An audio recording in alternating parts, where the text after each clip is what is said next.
Assalamualaikum warahmatullahi wabarakatuh.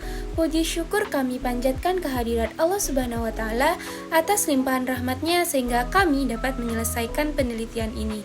Pada kesempatan ini, izinkan kami menyampaikan hasil penelitian berjudul menentukan titik equilibrium pada kasus dumping daging sapi dari Australia di Indonesia. Pertama-tama kami mengucapkan terima kasih kepada Ibu Fatati Nuriana MSI atas bimbingan dan arahan yang diberikan selama proses penelitian ini. Penelitian ini kami lakukan untuk memahami fenomena dumping daging sapi Australia di Indonesia yang berdampak besar pada pasar lokal. Sebelum itu, perkenalkan anggota kelompok kami, yaitu saya sendiri, Amelia Ramadhani, dan teman saya, Ariza Melidiana, Cindy Maulina Hotijah, dan Dian Puspitasari. Kita akan membahas fenomena dumping daging sapi Australia di Indonesia. Dumping adalah praktik menjual barang di pasar internasional dengan harga yang lebih rendah dari harga domestik atau bahkan di bawah biaya produksi. Hal ini dilakukan untuk mendapatkan pangsa pasar yang lebih besar. Dalam kasus ini, daging sapi impor dari Australia dijual dengan harga yang jauh lebih murah daripada daging sapi lokal di Indonesia. Praktik ini memberikan manfaat berupa harga yang terjangkau bagi konsumen. Namun, di sisi lain, hal ini merugikan peternak lokal karena mereka kesulitan bersaing dalam harga. Sistem persamaan linier atau SPL akan digunakan untuk memahami bagaimana dumping ini memengaruhi keseimbangan pasar atau titik equilibrium antara permintaan dan penawaran. SPL adalah sekumpulan persamaan matematika yang saling berhubungan untuk menggambarkan hubungan antara berbagai variabel. Dalam konteks ini, SPL membantu kita memodelkan hubungan antara harga daging sapi atau P, baik lokal maupun impor, jumlah permintaan QD yang biasanya menurun jika harga meningkat, jumlah penawaran QS yang biasanya meningkat jika harga meningkat. Kita akan menggunakan SPL untuk menganalisis keseimbangan pasar sebelum dan sesudah dumping. Contoh persamaan SPL adalah QD lokal sama dengan A dikali P1 ditambah B, permintaan terhadap daging lokal, penawaran terhadap daging lokal, di mana QD sama dengan QS akan memberikan titik equilibrium, yaitu harga dan jumlah di mana permintaan dan penawaran seimbang. Titik equilibrium adalah kondisi di mana permintaan konsumen seimbang dengan penawaran produsen pada harga tertentu. Dalam kasus dumping, titik equilibrium bergeser karena harga daging impor yang murah meningkatkan permintaan terhadap daging impor. Sementara penawaran daging lokal menurun akibat ketidakmampuan bersaing. Dumping oleh Australia disebabkan oleh beberapa faktor, seperti yang pertama, biaya produksi rendah di Australia karena teknologi canggih dan skala produksi besar. Yang kedua, kebijakan subsidi pemerintah Australia untuk meningkatkan daya saing ekspor. Yang ketiga, permintaan pasar Indonesia yang tinggi. Dan yang terakhir, ketidakseimbangan regulasi perdagangan internasional. Di sini saya akan menjelaskan penawaran yang biasanya meningkat jika harga meningkat. Kita akan menggunakan SPL untuk menganalisis keseimbangan pasar sebelum dan sesudah dumping. Contoh persamaan SPL adalah permintaan terhadap daging lokal dan penawaran terhadap daging lokal, di mana QD sama dengan QS akan memberikan titik equilibrium, yaitu harga dan jumlah di mana permintaan dan penawaran seimbang. Titik equilibrium dengan SPL kita menemukan daging lokal harga keseimbangan 125 per kilogram dengan kualitas 400 kg per hari. Daging impor, harga keseimbangan 75 per kilogram dengan kualitas 600 kg per hari. Titik equilibrium berubah karena dumping meningkatkan penawaran daging sapi impor. Ini merupakan harga di pasar dan mengalihkan permintaan dari daging lokal ke impor. Peternak lokal yang biaya produksinya lebih tinggi tidak bisa bersaing dengan kehilangan harga pasar. Dan yang ketiga, hasil analisis sebelum dumping, harga daging 120 per kilogram. Yang kedua, permintaan daging lokal 500 kg per hari. Yang ketiga, harga daging impor 90.000 per hari. Dan permintaan daging impor 200 kg per hari. Setelah dumping, harga daging lokal naik menjadi 130 per kilogram.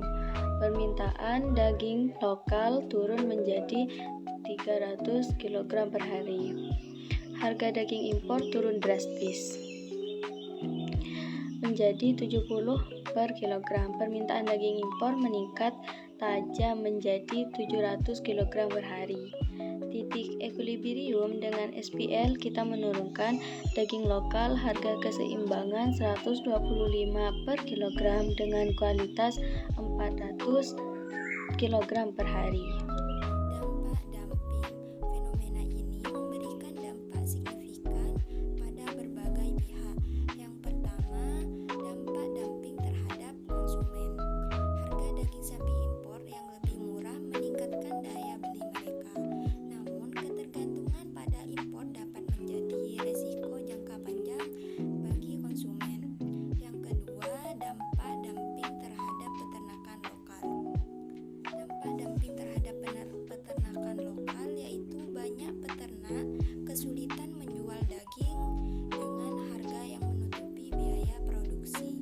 Dalam jangka panjang, ini dapat mengancam kelangsungan industri peternakan lokal.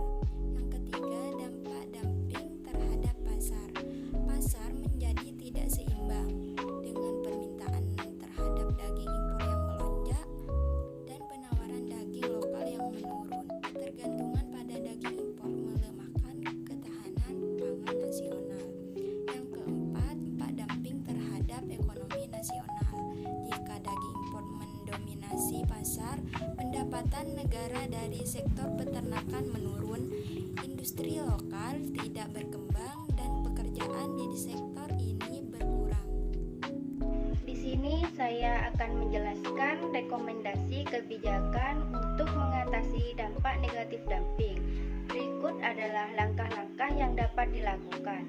Yang pertama, kebijakan pemerintah menerapkan tarif impor yang lebih tinggi untuk melindungi peternak lokal, memberikan subsidi atau bantuan kepada peternak lokal untuk menurunkan biaya produksi, mengatur kuota impor untuk memastikan keseimbangan antara produksi dan impor.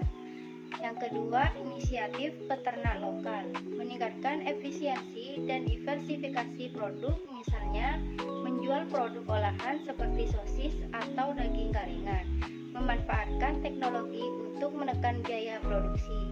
Yang ketiga, kampanye konsumen, mengedukasi masyarakat tentang manfaat mendukung produk lokal, meningkat kesadaran akan kualitas daging lokal yang lebih menekan biaya produksi. Dan yang terakhir, kampanye konsumen, mengedukasi masyarakat tentang manfaat mendukung produk lokal, meningkatkan kesadaran akan kualitas daging lokal yang lebih segar dan sehat. Hasil observasi. Selama observasi di Pasar Kolpajung, terlihat jelas adanya perbedaan antara daging sapi impor dan daging sapi lokal yang diperdagangkan. Daging sapi impor dijual dengan harga yang lebih rendah, yang menarik banyak pembeli, meskipun ada beberapa pembeli yang tetap mencari daging sapi lokal. Di sisi lain, para pedagang seperti Ridwan dan Hana yang menjual daging sapi lokal tampaknya kesulitan mempertahankan daya saing harga. Daging sapi lokal memiliki kualitas yang lebih baik dari segi rasa dan tekstur. Namun, hal ini tidak cukup untuk menarik konsumen yang lebih sensitif terhadap harga. Selain itu, meskipun ada peminat daging sapi lokal, mereka tidak banyak dan seringkali memilih daging sapi impor yang jauh lebih murah. Dari hasil observasi ini terlihat jelas bahwa fenomena dumping daging sapi dari Australia mempengaruhi pasar lokal, di mana harga daging sapi impor yang lebih rendah menggeser daya beli konsumen dari produk lokal. Kesimpulannya, baik dari wawancara dengan Ridwan dan Hana maupun observasi langsung di pasar, fenomena dumping daging sapi impor mempengaruhi ketidakseimbangan pasar daging sapi lokal di pasar Kolpajung. Dengan sebagian besar konsumen lebih memilih produk impor karena harganya yang jauh lebih murah. Kesimpulannya yaitu dumping daging sapi dari Australia ke Indonesia memberikan dampak kompleks. Meskipun memberikan keuntungan berupa harga lebih murah, bagi konsumen praktik ini mengancam keberlanjutan peternakan lokal dan melemahkan ketahanan pangan nasional. Dengan menggunakan SPL, kita dapat memahami bagaimana perubahan harga dan kuantitas mempengaruhi titik equilibrium di pasar. Namun, model ini perlu dilengkapi dengan analisis faktor eksternal seperti kebijakan perdagangan dan fluktuasi harga internasional. Oleh karena itu, diperlukan sinergi antara pemerintah, peternak, dan konsumen untuk menciptakan pasar yang lebih seimbang dan berkelanjutan. Semoga pembahasan ini memberikan wawasan baru tentang pentingnya menjaga keseimbangan antara kebutuhan konsumen dan keberlanjutan industri lokal. Mari kita bersama-sama mendukung solusi yang adil dan membawa manfaat jangka panjang bagi perekonomian Indonesia. Mungkin hanya itu yang bisa kami sampaikan, kurang lebihnya mohon maaf. Terima kasih atas perhatian dan waktunya. Wassalamualaikum warahmatullahi wabarakatuh.